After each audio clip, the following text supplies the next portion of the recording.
Tad pamēģināsim izveidot vēl vienu galdu. Šo mēs mēģināsim daļēji parametriski veidot, daļēji izmantojot parametrus, kas paši izveidojās.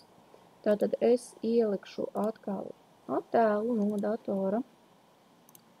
Šis te galds mums būs nedaudz interpretējams, sākot ar to, ka ir izmēri, kas viņam ir norādīti, ir izmēri, kas nav norādīti, un mēs lietosim ne visas detaļas. Tātad es ielieku attēlu tā, lai es viņu varētu viegli apskatīt. Mums ir augšējā virsma, kas ir it kā ceturdaļa aplis, bet redzam, ka te ir nopaļojums, tātad cilvēks ir vēlējis, lai aplis tā kā sašaurinās jau uz iekšpusi. Ir mums galda augstums, plāksnes biezums, protams, atkal nav norādīts, bet mēs redzam, ka starp kājām 90 grādu leņas, tātad šīm te lietām ir jābūt smuki līdz ar apļu malu vai paralēli apļu malai. Pamēģināsim uzskicēt kaut ko līdzīgu, ja? Tātad mums vajadzētu izveidot arī parametrus uzreiz, mums tātad būs biezums, tāpat kā vienmēr mēs liekam 16 mm. Mums ir galda izmērs, galda virsmas platums, garums ir tāds pats, 980 mm. Bet tas nav rādījus aplim. Aplim rādījus varētu būt arī cits, jo redzam, kā aplīša malas iet tā kā uz iekšpusi. Mums ir augstums, mēs varam bez virsmas norādīt ar virsmu. Ja mums ir 805 mm norādīts kopējais, mēs varam noņemt nost biezumu, un mums izveidosies virsma, bez virsmas augstums. Ar tiem vajadzētu sākumā mums varēt pietikt. Tātad es izveidošu taisnstūri, kas ir galda virsmas platums.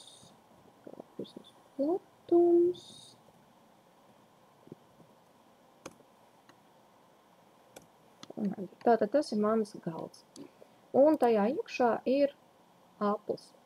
Viņš ir ar kādu nobīdi visdrīzāk, ja mēs varam paskatīties uz kuru pusi nobīda, lai mums izveidotos, kā jau iet uz iekšpusi. Mēs varam pamēģināt nedaudz prom no viena no stūriem. Cenšamies varbūt vienīgi, lai tas būtu pa centrālo diagonāli, varam ielikt palīgu līniju, lai būtu vieglāk. Un tad skatīties, kas vizuāli mums atgādina šo te konkrēto tātad skici. Varētu vēl nedaudz pat vairāk uz centru. Tas jau ir nedaudz līdzīgāk. Protams, nedaudz pārspīlējums sanāktu varbūt, jo dzīvē tur ir domāts 1 centimetru, tikai mums nedaudz vairāk. Bet tā būtu mūsu pamatvirsma. Tālāk ir jāskatās, ka mums ir nogriezts iekšējais stūrs. Šī gadījumā mums nav nekāda mēra, cik tālu no malas tam ir jābūt. Tātad pilnīgi pēc mūsu ieskatiem. Bet mēs varam mēģināt minēt, ka tātad šīs daļas nedrīkst būt tuvāk pie iekšējā stūra nekā ir šis nogrieztais. Ja? Redzam, mums nav dziļums norādīts ne plauktiem, ne atvilknēm. Tad mēs varam ielikt vienkārši kādu pieņemtu līniju un ielikt to 45 grādu leņķī. Ja? Mēs varam mēģināt, protams, notrāpīt, mēs varam ielikt, ka ir rakstīts 45 grādu, un tad mirklī, kad saskarās, viss būs labi. Šeit varētu pastāvēt divu veidu ierobežojumi. Viens varētu būt, ka ir noteikts, cik ir šis te attālums, ko es šobrīd lieku. Otrs ir, ka varētu būt noteikts, cik no šī te stūrīša līdz malē jānogriež nost, piemēram, ka tur būtu kāds objekts, kuram mēs zinām dziļumu līdz patiesajam istabas stūriem, tur, piemēram, lampu nolikt vai kas tāds, ka mēs vienkārši esam nomērījuši, lai tur stāv lampu ielientenī stūrī. Ja? Bet šī gadījumā vienkārši pieņemšu tādu nelielu stūrīti. Galvenais, ka 45 grādos, tātad, ka šis te griežamies slīpums ir nosacīti, izmantosim vārdu taisnīgs, ja? Kad nesanāks ļoti šķīda figūra. Tad mēs varam paņemt šo te galda virsmu, ekstrūdu, Vai mēs veidojam uz augšu vai uz leju, biezums šī gadījumā nav īpaši nozīmes. Okay. Papildus mēs varēsim, protams, beigās arī visas maliņas nopaļot un tam līdzīgi. Tālāk mēs redzam, ka mums ir galda kājas, kurām ir divējāda funkcija. Šo te nopaļojumu vai likt vai nelikt varam paši izlemt, vai, piemēram, cilvēks varbūt pateicis, ne, man to apakšējo plauku nevajag, jā. Tātad te ir ļoti daudz lietas, ko var interpretēt. Atvilknīti bez mehānismu mēs jau esam taisījuši, līdz ar to mēs šobrīd izlaidīsim, izveidosim pašas kājas un pamēģināsim varbūt vienai no viņām nogriezt gabaliņu. Tad redzam, mums šeit ir tas augstums, kas mums bija noteikts, un mums ir noteikts, ka piemēram starp vienu kāju un otru ir 240 mm. Tad mēs varam uzreiz pie parametriem ierakstīt šos 240 mm, piemēram, labās kājas attālums 240, ja? Un tālāk pagriezīsim no apakšas, lai mēs ieliktu pareizajā vietā kāju, un skici uz virsmas, nevis uz šīm te plaknēm. Tātad mēs varam pieņemt kaut kādu attālumu no sienas, jo parasti ir grīdlīsts un kaut kas tam līdzīgs. Parasti grīdlīsts, protams, nav liels, kā 2 līdz 5 cm atkarībā no laika, kad ir ēka būvēta. Un mēs varētu gribēt šo līniju nevis īstenībā šeit, bet te, kur mums rodās stūris. Mēs varam, protams, viņu pabīdīt nedaudz nost, bet, ja mēs vēlamies, lai konsistenti arī otrā virzienā, tad mēs uzvilksim vēl vienu palīgu līniju, vai arī pat būtu uzvilks taisnu stūrīts. Te, piemēram, 20. Ja? Tad mēs nobīdam vienādu attālumu un veidojam taisnu stūri. Tātad mums ir kaut kāds mistisks attālums, jo mums nebija norādīts dziļums. Mēs varētu, piemēram, arī tad otrā galā ielikt palīgu līniju, kaut vai tos pašus 2 cm no nopaļojuma beigām. Tad šāds te atkāpes var palīdzēt izvairīties no, piemēram, regulāras mēbeļa atcešanas vai, piemēram, krēsla atcešanas tīri tāpēc, kad ir izmantots viss pēdējā vieta, kas ir pieejama šeit mēbelē, un viņi tomēr ir izveidoti tā, lai jums būtu ērti un lai jūs varētu maksimāli izmantot vietu. Piemēram, šī gadījumā, cilvēks negribēja lampu likt uz galda vai likt jaunu griestu lampu, bet te stūrīti ielikt stāvlampu, kur jau ir. Protams, atkarīgs no mēbeles, vai kas ir finansiāli izdevīgi, bet, ja, piemēram, veido pats vai pasūta, mūsdienās tas nav tik dārgi, lai piemēram, mainītu tiešām lampu tikai tāpēc, ka mainās gals. Ja? Tad mums šeit ir labās kājas attālums, ko es izmantošu kā vēl vienu palīgu līniju. Un veidojam vēl vienu taisnu stūri. Tātad tūlīt redzēsim, ka jānostrādā būtu palīgu līnijai. Redzam arī, ja es pabīdu pa labi, pa kreisi, es kaut vienu reizi esmu dabūt palīgu līniju, tad viņa atgriezīsies. Biezums. Un enter.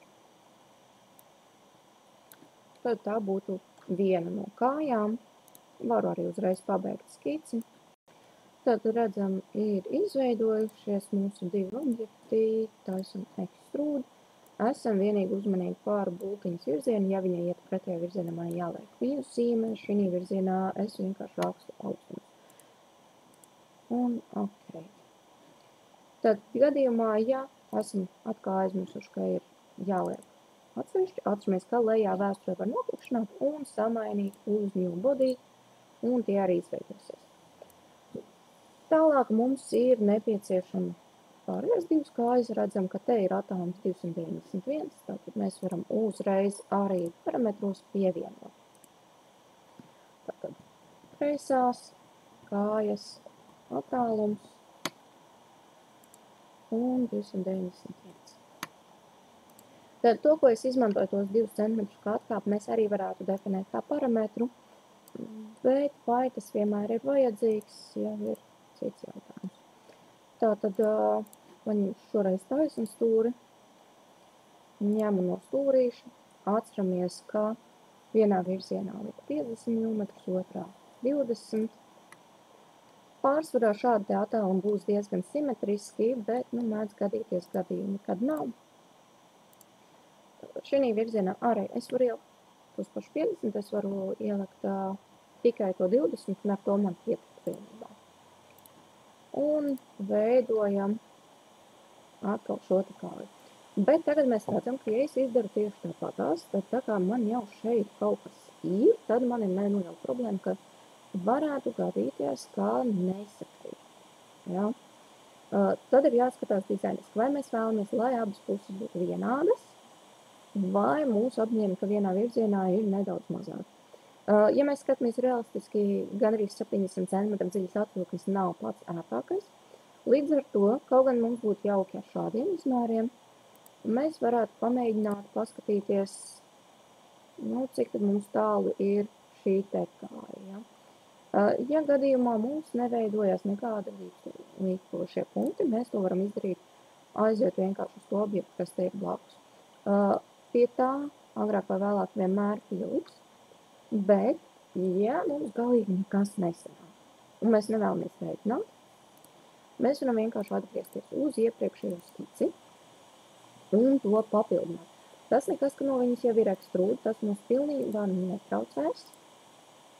Mēs varam uzlikt gan šeit palīgu līniju, mēs varam uzlikt arī šeit, ka mēs tomēr varētu gribēt tur mēģināt tikt cauri. Uzliksim no sākuma priekšā palīgu līnijas, lai noteiktu, kur tad ir tā tuvākā vieta, kur mums drīkstētu sākties. Un paskatīsimies, cik mums šeit veidojas attālums. Paņem šo punktu. 611 mm. Vēl joprojām diezgan dziļš priekš atvilknis, parasti 50 cm varētu būt atvilkni, ja. Tad mēs varam paskatīties arī, būtu aptuveni 50, mēs zinām, ielikšu precīzi 50.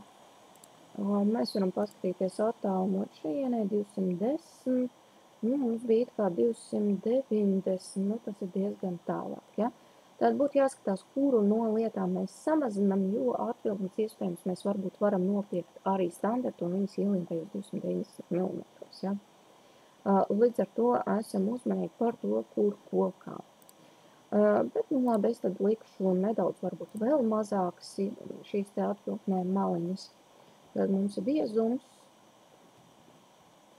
un ieliksim, piemēram, 450.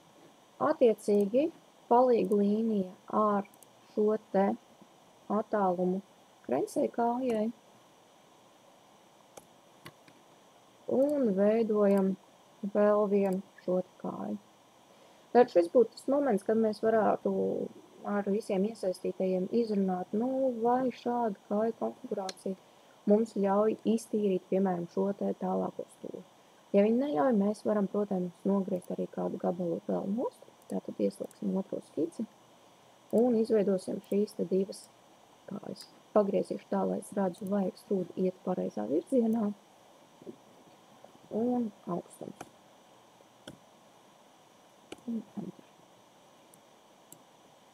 Tad mēs esam nonākuši pie situācijas, ka varētu būt, ka ja mums tur ir tā lampa, mums tomēr vajadzētu arī apkārt tīrīt un varētu būt nedaudz grūti tīrīt. Ja? Tad šādā gadījumā mēs varētu varbūt gribēt vēlreiz rediģēt šo skici. Un atceramies, ka mums ir sasaistīti šie izmēri ar skici, kas nozīmē, ka ja mēs samazināsim šo te malu, mums mainīsies līdzi arī reālais objekts. Paskatīsimies, ja mums nerāda dimensijas, tad mēs viņus varam ielikt. Un mēs varētu, piemēram, šeit arī ielikt tos pašus 450. Jautājums tikai vienmēr ir uz kuru pusi tas pārvietosies, jo ir jāskatās, kur mēs sākām. Ja mēs sākam ar vienu kāju un tad otru, var gadīties, kā tikko redzējām, kad kamēr vienu samaina, tikmēr otru nepārvietojas un tā īsākā pārvietojas un neugluži uz to pusi, kur mēs gribētu, nekas, nepārvietojam, samainam abās vietās izmērus un tad paskatāmies, vai pārvietojās. Un nospiežam finish sketch un redzam, ka jau kājas ir nedaudz praktiskāk izvietotas.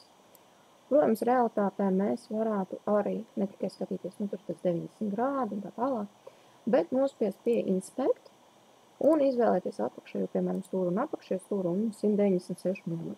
Tad mēs varam paskatīties, vai mums ir kādas vispārējais, kas iet cauri, vai ar pudukšūcēju ir tīram. Nu, mēs nemainīsim savas iekārtas, lai samainītu galdu, ja. Tad mēs skatīsimies praktiski, cik ir nepieciešams, varbūt šīs kājas varbūt pat īsākas, ja. Bet ir jāskatās uzmanīgi. Šādiem te stūra galdiem tomēr ir līdzsvara punkts. Ja mums šī stūra liksies kaut kas smags, tad ir jāskatās, vai galds atdursies pret sienu, tāpēc, ka svara dēļ viņš pārvietosies, vai arī kājas ir pietiekami lielas proporcionāli, lai uzliktais šeit svars mums neko nepārvieto.